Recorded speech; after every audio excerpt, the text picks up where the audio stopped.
જોઈ લો ફ્રેન્ડ, અમે ગામડે જઈએ છીએ, 35 સુધી બસમાં આવ્યા. પછી અમે ગાડીમાં બેસી ગયા.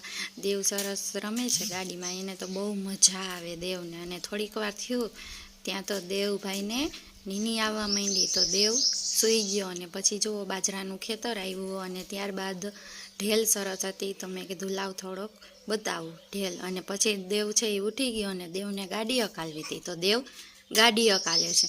અને ફાઇનલી અમારું ગામ આવી ગયું છે. અમે ગામમાં એન્ટ્રી કરી લીધી છે. અને ત્યારબાદ આ અમારી શેરી આવી ગઈ છે, જ્યાં અમારું ઘર છે એ શેરી. આ શેરીમાં છેલ્લે અમારું ઘર આવે છે. તે દેવભાઈ ઉઠી ગયા હતા, એટલે દેવને હવે ગામડે આવીને બહુ મજા આવશે. જુઓ, આ છેલ્લું ઘર છે એ અમારું છે. આ ઘરે અમે પહોંચી ગયા. અને પછી અમે 35થી ગોલા લેવા હતા, તો એક ગોલો ઓગળી ગયો હતો ને એક ગોલો સારો હતો. પછી અમે ગોલા ખાધા, દેવ રમતો હતો, ગોલા ખાવાની મજા આવી. અને સાંજે ડિનરમાં પૂરી, શાક